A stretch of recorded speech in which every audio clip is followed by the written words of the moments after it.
Saya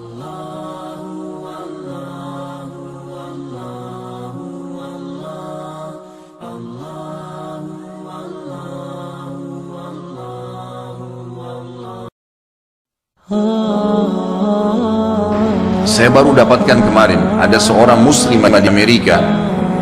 Dia tinggal di sebuah pemukiman di Amerika itu, yang di situ banyak geng-geng penjahat.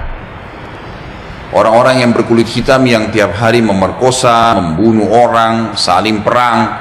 Tapi dia nggak bisa apa-apa karena memang dia tinggal di wilayah situ bersama dengan orang tuanya. Tapi karena orang tuanya mendidiknya Islam, dia pakai jilbab. Setiap hari dia harus melewati gang-gang orang-orang ini. Jadi dia berusaha supaya tiba di rumah sebelum terbenam matahari. Karena kalau sudah malam, sudah gelap, udah kumpul tuh geng-geng semua di situ. Ringkas cerita adalah cerita kisah nyatanya. Muslimah ini pulang dari kampusnya agak malam pada satu hari.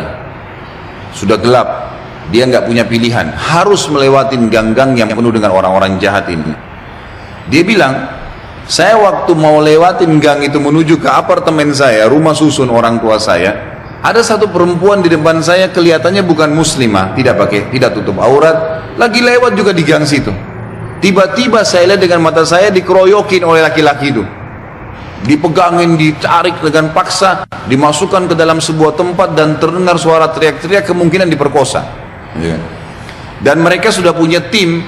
Jadi yang narik ke dalam itu beberapa orang, nanti diperkosa, yang lainnya berdiri di depan gang seakan-akan tidak terjadi apa-apa. Nanti mereka gantian memerkosa orang, hampir tiap hari pekerjaan begitu. Maka muslimah ini mengatakan, saya lihat depan mata saya itu, tapi saya nggak bisa berhenti. Saya mau kemana? Mau ke kampus sudah tutup, mau ke tempat teman-temannya jauh, rumahnya tinggal beberapa langkah, harus dilewatin.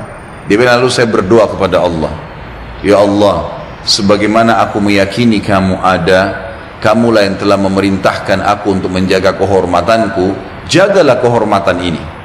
Dia bilang, lalu saya bertawakal, jalan aja sudah, apa yang terjadi terjadi, karena nggak ada opsi.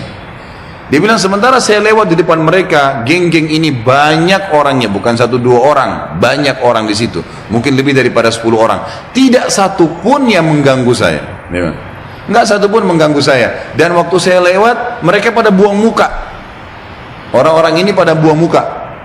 Saya jalan sampai melewatin gang itu. Kebetulan rumah orang tua saya berhadapan dengan kantor polisi. Lalu saya datang kantor polisi itu, lalu saya berkata, tadi ada kejadian begini, ada perempuan diperkosa di sebelah sana. Polisi pun akhirnya menerima laporan tersebut, lalu memeriksa, kena dekat, betul terbukti ditangkap, masih ada perempuan tadi dan memang diperkosa. Akhirnya ditangkap semua di penjahat-penjahat nih. Sementara ditangkap, dia bilang, waktu masuk di kantor polisi, mereka tahu saya yang lapor, saya pakai jilbab ada di situ.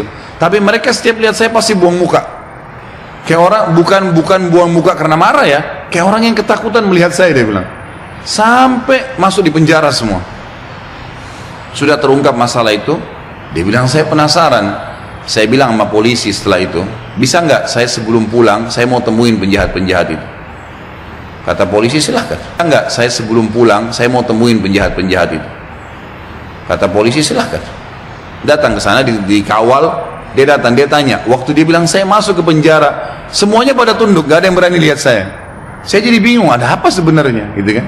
Saya seorang wanita, cuma pakai jilbab. Ini penjahat-penjahat terkenal tiap hari perkosa orang, tiap hari bunuh orang, gak ada yang ditakutin, gitu kan? Maka saya bertanya, saya mau tanya, saya yang ngelaporin kalian, gitu kan? Maka semuanya ada satu orang yang menjawab, mengatakan, kami tahu kalau kamu yang melaporin, gitu kan? Terus kata si perempuan ini, kalian tidak marah dengan saya? Karena ini nanti ke depannya siapa tahu mereka lepas dendam. Nggak ada yang nyaut, diam aja semuanya. Terus dibilang, saya mau tanya, kenapa waktu saya lewat tidak ada di antara kalian yang mengganggu saya? Saya ingin tahu apa sebabnya.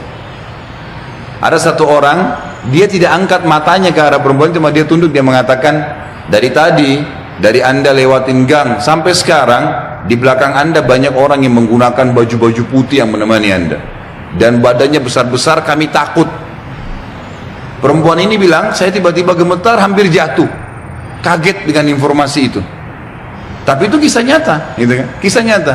Dia bilang pun, Kalau begitu baiklah, dia keluar lalu dia ceritakan kepada keluarganya. Tapi apa yang kita ambil pelajaran dari kisah ini? Keyakinan kepada Allah Subhanahu wa taala mendatangkan pertolongan yang memang tidak masuk di akal manusia. Tidak masuk di akal manusia. Nggak bisa, susah untuk dihubungkan itu.